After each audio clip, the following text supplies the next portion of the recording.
Okay, so I got a, does this look right? Did you have this slide? Okay, so this looks like the characteristic S thing. This is a strong acid and a strong base. Specifically, the strong acid is in the analyte, and the titrant is the base. You can tell because it starts very acidic, and you can also tell because it's kind of a sharp curve. Okay, so indicators, pH indicators. I think I mentioned this before. So you figure that it's going to you're going to reach the equivalence point in this sort of acid-base titration at pH 7. So you're going to want a buffer that's around pH 7 changes colors. Okay, so these would be good buffers, or excuse me, indicator. These would be potentially good indicators. So this one you're like, what the heck? Well, this is an S. He has a nice sharp transition point, but notice it starts basic, okay, and then ends up acidic. So actually this is where you are dripping in strong acid and you have strong base as your analyte. So in the burette you have your strong acid. And then this actually is a polyprotic acid where you kind of see the couple jags. The first equivalence point right here.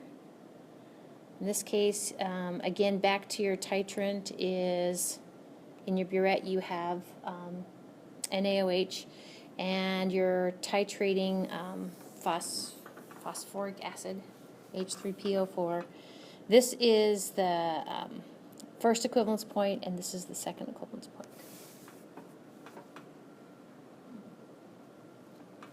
Polyprotic acid.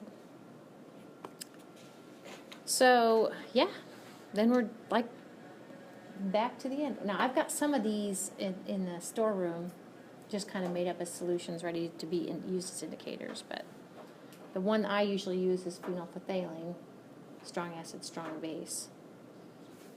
So this problem will be due on Wednesday. Okay, so we'll take a look at this. At first I was like, oh, it's just an indicator problem, but I'm like, no, it's so much more. It kind of summarizes what we've been talking about. So take a look at it together. Oops.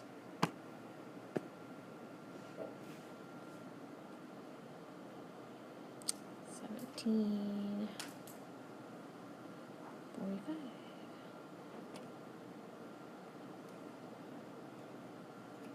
There it goes. All right.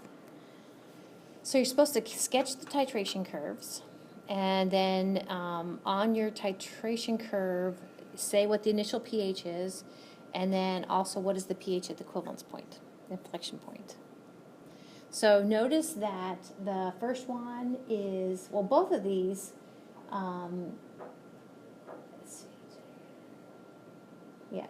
So in your burette, you actually have HI is a strong acid and HCl is a strong acid. Okay, in your receiving flask as your analyte, in the first case you have a strong base, and in the second case you have a weak base. So that weird curve that went like that, that is titrating a strong base with a strong acid. So that's kind of going to be the shape of your A. So it looks kind of like this. So you need to sketch them, and you need to say what the initial pH is, and you need to say what the pH is at the equivalence point. So in this case, with a strong base and a strong acid, your pH at your equivalence point is going to be 7, so that makes life pretty easy. But the initial pH is going to be driven by your hydroxide ion concentration that's brought by your potassium hydroxide. So you can do that. So pick an indicator near pH 7. The next one, weak base and a strong acid. So remember, at the equivalence point, all of your weak base will be converted to your conjugate acid. So it's the ammonium NH4+ that is driving the pH of your solution at the equivalence point. Okay. So, and in this case, you need to take NH4+ and show it in equilibrium with NH3 and make an ice table, from what I can tell.